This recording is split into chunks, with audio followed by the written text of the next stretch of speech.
Bab 1236. Dendam pada kota kuno.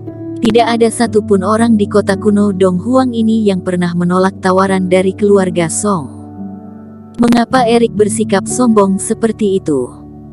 Padahal ia hanyalah seorang kultivator yang menjalani pelatihan tanpa partai dan juga tidak memiliki keluarga yang besar sebagai backingnya. Demon lalu tersenyum dan berkata, "Erik, kamu harus tahu, meskipun kamu memiliki kemampuan yang hebat, namun kamu tetap saja tidak ada apa-apanya sebelum kamu mencapai fase puncak.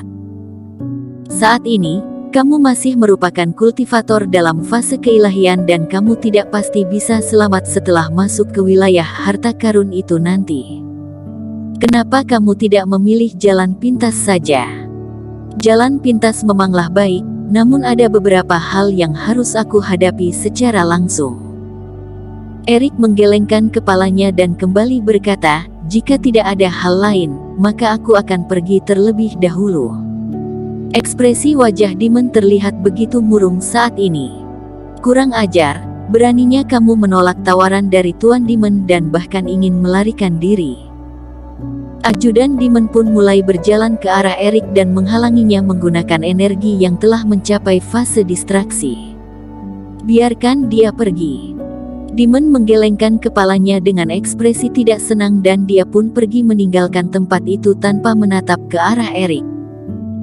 Erik juga menggelengkan kepalanya dan merasa sedikit sial karena ia telah melakukan kesalahan terhadap Demon saat ini, namun ia juga tidak bisa menghindar dari hal tersebut. Setelah kembali ke kediamannya, Erik pun mulai mempersiapkan segala benda yang ingin ia bawa nantinya. Erik, Yezun dan si brewok pun berkumpul di tempat yang telah ditentukan dan pergi meninggalkan kota kuno Dong Huang ini secara bersamaan. Dari kejauhan, mereka bertiga dapat melihat sebuah gunung tinggi yang jaraknya sekitar ratusan kilometer dari posisi mereka. Terlihat sebuah hal yang aneh pada puncak gunung tersebut.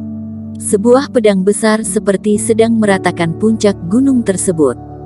Meskipun wilayah harta karun itu akan dibuka pada dini hari, namun begitu banyak kultivator yang terlihat begitu penuh semangat. Pada gunung kaki, terlihat adanya energi yang sangat kuat dan beberapa pihak penyelenggara sedang memeriksa token yang dibawa oleh para kultivator. Aneh sekali, apakah mereka semua benar memiliki token tanah suci? Kenapa Erik merasa begitu kesulitan untuk mendapatkan satu token saja? Setelah menjalani proses pemeriksaan, mereka bertiga pun mulai berjalan ke arah puncak gunung dan si brewok pun mulai merasakan keanehan. Dalam perjalanan terlihat begitu banyak kultivator yang berlalu lalang dan ada puluhan ribu orang sedang berkumpul di tempat tersebut. Bahkan orang-orang semakin mendekat antara satu dengan yang lain. Bukan karena jumlah token yang sangat sedikit, melainkan kita telah terlambat.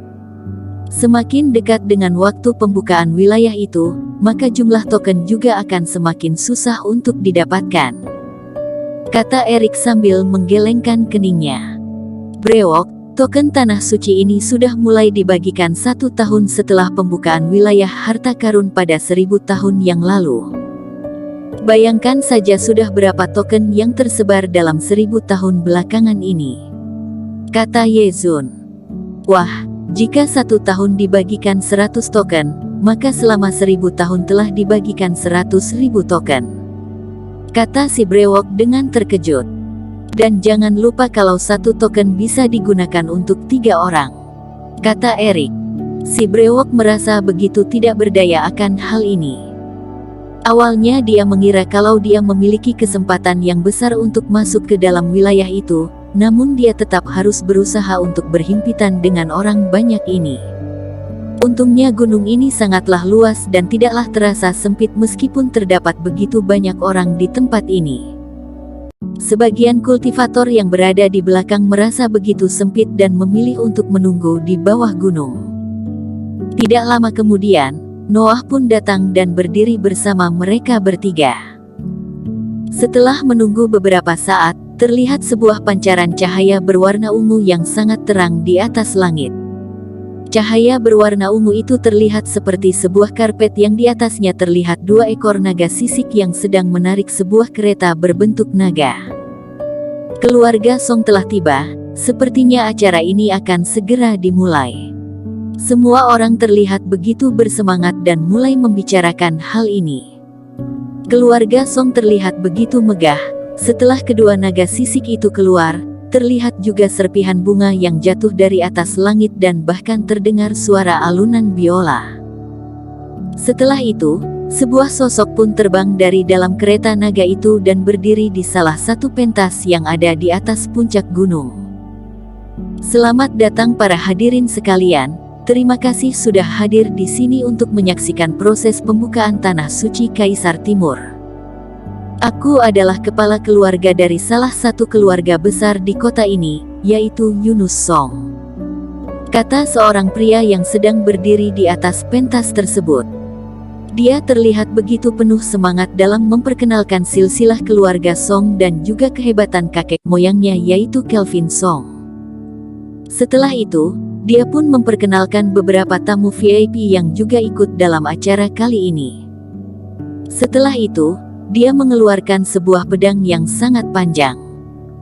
Ketika pedang itu dikeluarkan, terdengar raungan naga yang sangat keras dan sebuah bayangan emas yang membentuk kepala naga raksasa mulai terlihat jelas di atas langit. Aura dari naga raksasa ini juga tersebar luas di area tersebut. Setelah merasakan aura tersebut, begitu banyak pedang yang dibawa oleh para kultivator mulai. Naga sisik yang awalnya berada di atas langit itu mulai mendarat dan merangkak di atas tanah. Mungkin kalian semua sudah tidak sabar dan aku tidak akan berkata lebih lagi. Aku akan menggunakan pedang warisan keluargaku ini untuk membelah ruang dan membuka tanah suci ini. Setelah mengatakan itu, Yunus pun melambaikan pedangnya di tengah udara. Setelah pedang itu dilambaikan, terlihat sebuah retakan raksasa di atas langit dan terlihat seperti mata setan di atas langit yang sangat hitam. Angin yang keras juga mulai menerpa wilayah tersebut. Keluarga Song ini begitu hebat hingga mampu membukakan jalan untuk kita. Salah satu kultivator merasa begitu terkejut akan hal ini. Ini hanyalah teknik yang mudah.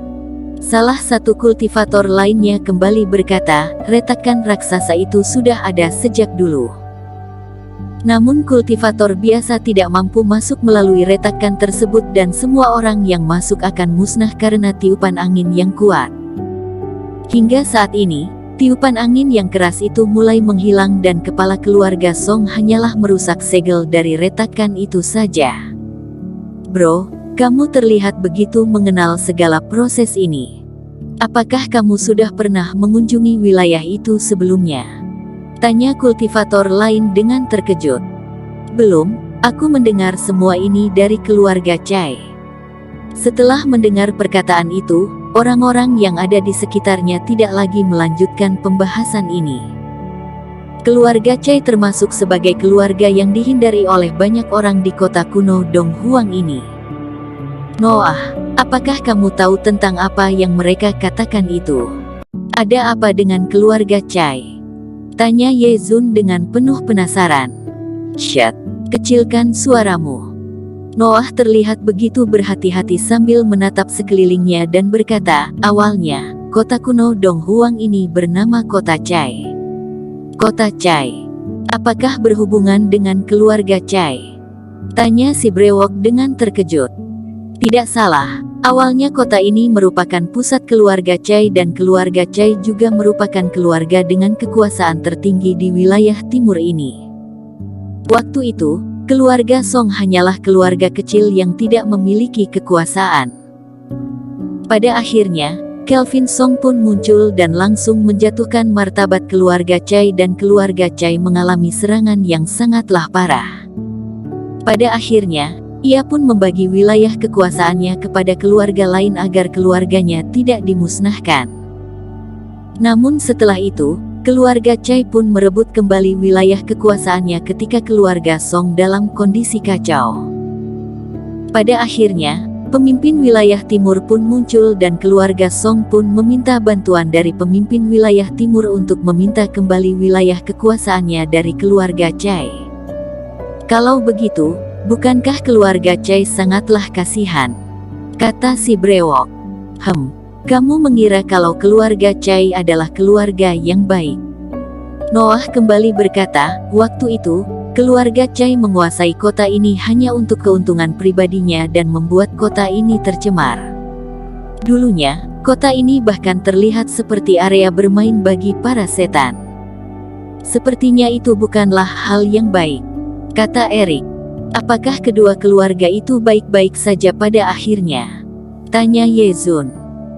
Bagaimana mungkin, meskipun keluarga Chai pergi meninggalkan kota ini, namun kekuasaannya masih tertinggal dan kedua keluarga itu masih sering berinteraksi.